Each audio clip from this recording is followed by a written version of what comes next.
Are INFJs fake? That's the topic of today's video.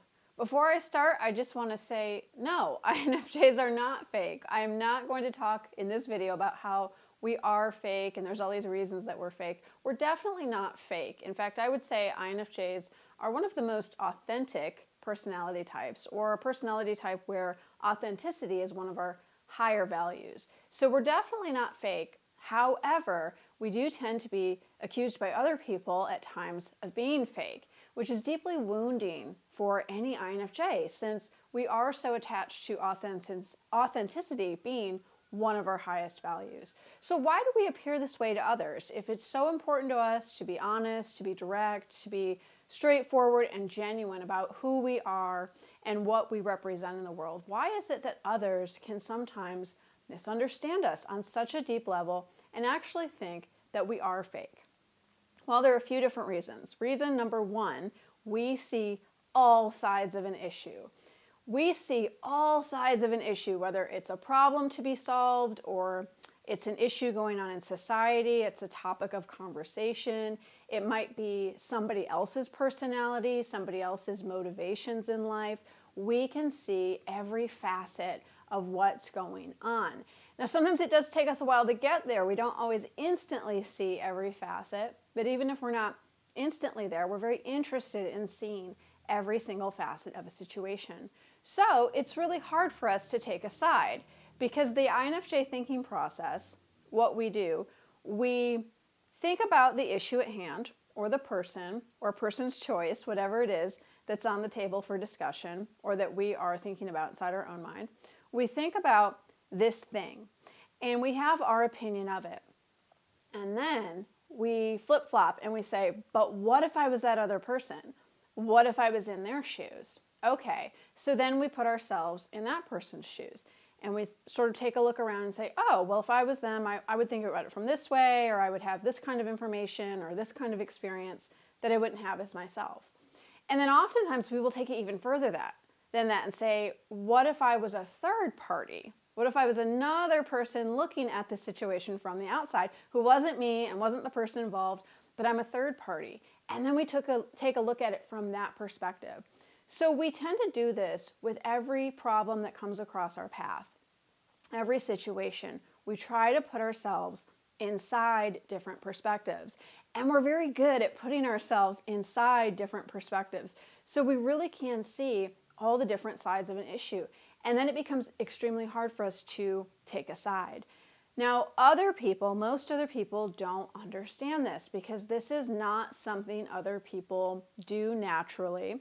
In fact, many INFJs have said to me, I find it surprising when we do empathy training at my workplace, I already seem to know all this stuff that is so new to everyone else. Because empathy training really involves actively taking another person's perspective, imagining yourself in another person's situation and taking a look around from that perspective. This is something that we do so naturally that when we have to do it in training for a workplace, it kind of is surprising to us that other people don't do this. This is new to them. They need to learn this. They need to be taught this because this comes so naturally to us. Other people don't do this. And in fact, in our society, most people feel more mentally secure when they take a side, when they choose a side, or they choose a definite opinion. And it's seen commonly as a sign of loyalty, that you pick a side, you stick to that side, that's what you believe, that's what you think. Now you're with this group of people, you uphold the values of the group. And you, as part of being that group and part of upholding the values, you really believe that you are in the right. That doesn't work well for INFJs. INFJs are not so attached to being right. And we don't see sticking to a certain opinion as a sign of loyalty. To us, loyalty means that you're there when someone else needs you. You are non-judgmental. You are accepting of the other person. You hold a safe space for the other person. You have compassion for someone else. Even if you've never had their experience, if you care about them, you offer what you can in the way of compassion and support and a safe space.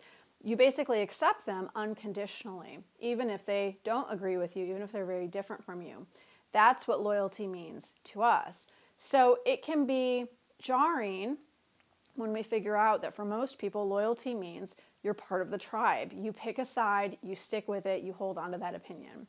Reason number 2, extroverted feeling has us seeking harmony. Harmony is our goal. This is why another reason number 2, why people think that we might be fake, because we are always focused on what is the greater good of the group. And we know that when we're trying to come to a place with a group where everybody feels like they're getting something that they want, maybe not everything, but they're getting something, that involves compromise. And compromise is necessary for there to be harmony in a group. And INFJs, we know this, we feel this instinctively. Harmony is one of our higher values. And so we tend to be more willing to accommodate in this way. We tend to be more willing to change our opinion, pull back on our needs, make room for other people, really try to bring opposing viewpoints together. This is why we tend to be very great mediators, very great counselors. We can step back from that ego position of, I have to be right, I have to get everything I need, I'm the most important, or my tribe, my group, their values are the most important. And we can really step forward with, let's see what works for everyone. Let's work towards greater harmony. For people who aren't used to doing this, this can seem like we're being too much of a chameleon. We're changing our viewpoint too much to accommodate other people. And other people can see it as fake. A lot of times people also see compromise as backing down. This is especially true of very aggressive personalities, very dominating personalities who might be very attached to being in charge, dominating other people, being right. And that kind of comes across in a very oppressive way. These types of people will really see compromise as backing down. INFJs do not see compromise as backing down. We see compromise as something that is going towards the greater good and something we're really interested in. Reason number 3 that people tend to think INFJs are fake: tone matching and code switching. We tend to sync up with the energy of others to create a safe space for them. So what this looks like, what this means, when we're talking with someone, we might unconsciously adopt phrases they say. We might pick up on their own personal language, on their own personal way of expressing themselves, and we mirror that back to them, and we sync up with it. So if we're around someone who's very shy, very reserved, we can sense they have social anxiety, maybe just general anxiety, we will tone ourselves down. We will become quieter. We will speak more slowly. We will not make any sudden moves.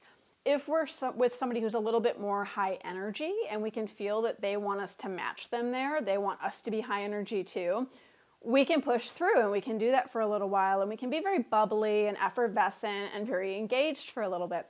So from the outside, this looks like chameleon behavior, which it is, and I always want to make the distinction because INFJs ask me, is chameleon behavior good or bad? Is this a talent I have, or is this a trauma response? And my theory is that if you are conscious when you're using it, you're not causing harm to yourself, you're not causing harm to other people, you're using it in a conscious way to connect with people, to meet them where they're at, there's nothing wrong with it then. You don't have to be ashamed of it, you don't have to try to stop doing it. It doesn't mean that you're not a genuine person.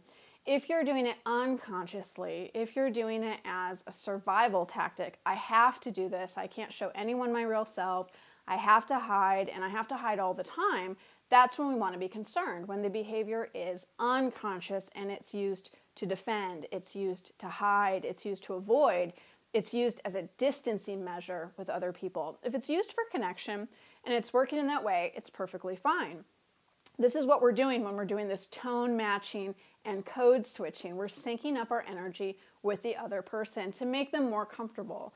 Now, this is actually very efficient and very helpful when we are in our healer side, when we're doing healing work with people and we're sensing that maybe someone is traumatized, someone has PTSD or CPTSD or needs to move very slowly. We are very good at matching them there. We are very good at really slowing down, really becoming a lot more quiet, very non-threatening. We can make ourselves smaller so as to make them safer. We can also do this when we are the one who's in a survival position. And sometimes we have to do that. As I said, if this is something you're carrying forward, even when you're not in survival positions, and you're just still doing it unconsciously, that's when it becomes a problem. But sometimes when we're around narcissists or we're around toxic family members or friends, and we really can't get away from them, this is a good tactic to use as well, because we can sort of just flow along with them until we can get away from them. Now, this doesn't mean that we're fake, but other people don't understand this. If people see this from the outside and they don't understand what we're doing or why we're doing it, they can really equate this tone matching or code switching with being false, with being manipulative and deceptive. We're trying to be something we're not, either to impress somebody else or to put one over on somebody else. And that's not at all what we're doing.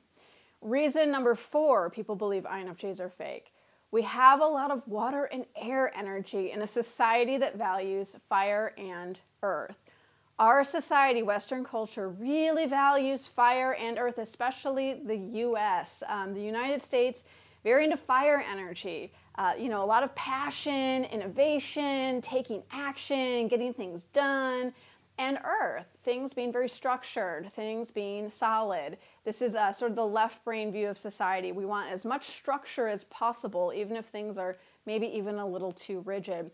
INFJs tend to have a lot of water and air energy, which means we flow around things. We don't tend to conquer obstacles. We more flow around obstacles as we meet them. And same with people. We don't really clash with people. We're not into confrontation. We're not aggressive. In fact, that can be very draining for us, can really trigger our nervous system.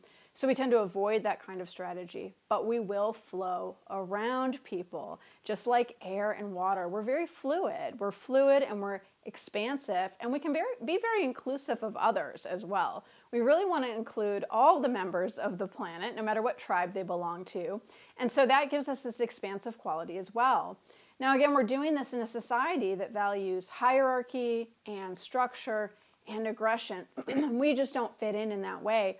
Others don't understand us because we are so fluid. A lot of people today equate fluidity and inclusion as being vulnerable, being open to threats. So our way of being, our flowiness, our willingness to include so many other people and hold space for so many other people, that can actually feel threatening to others who have problems with vulnerability.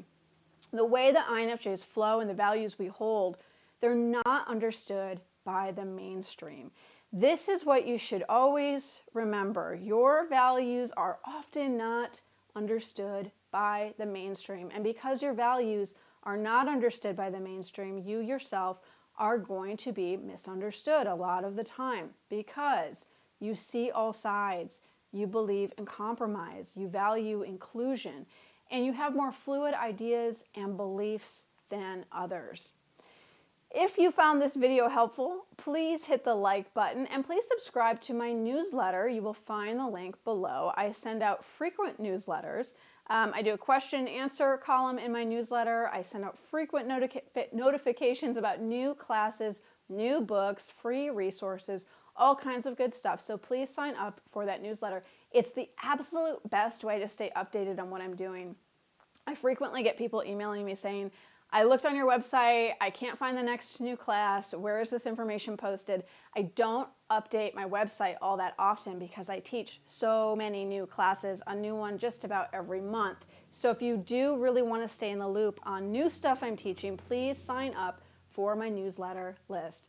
Thanks so much, everyone. I'll see you next time.